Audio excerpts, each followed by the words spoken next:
कोकण रेल्वेच्या विकासात कोकणची थट्टा। नमस्कार, मी अर्पिता नाईक आणि आपण पाहत आहे कोकण विजन, ज्याला देशाचं इंजिनिअरिंग आश्चर्य म्हटलं गेलं। ज्या रेल्वेसाठी कोकणच्या भूमिपुत्रांनी आपल्या पिढ्यानपिढ्यांच्या जमिनी, वाड्या आणि फळबागा आनंदाने दिल्या, तीच कोकण रेल्वे आज त्याच कोकणी माणसाच्या उरात धडकी भरवते।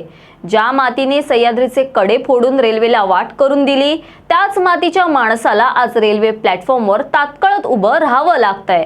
हा विकास आहे की विनाश? पाहूयात याबाबतचा सविस्तर तपशील। कोकण रेल्वेच्या शब्दकोशातून आता नियमित्व हा शब्दच बाद झालाय।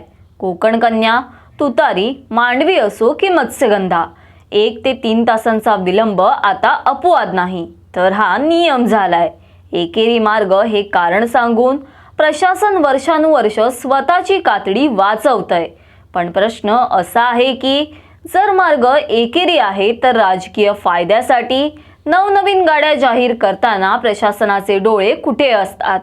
राजधानी किंवा मडगाव एक्सप्रेसला ओव्हरटेक करून देण्यासाठी आपल्या तुतारी किंवा कोकण कन्या तासनतास सायडिंगला टाकल्या जातात।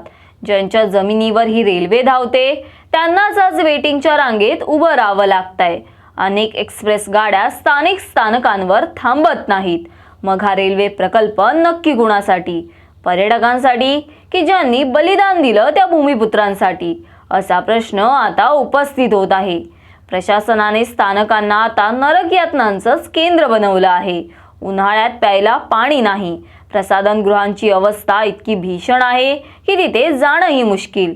महिला आणि वृद्धांच्या हाल अपेष्टांकडे लक्ष द्यायला प्रशासनाकडे वेळ नाही। प्रवाशांकडून विकास शुल्क वसूल केले जातात, मग तो पैसा जातो कुठे? असा प्रश्न आता उपस्थित होत आहे। कोकण रेल्वेच्या विलंबावर एकच तोडगा आहे, तो म्हणजे पूर्ण दुहेरीकरण।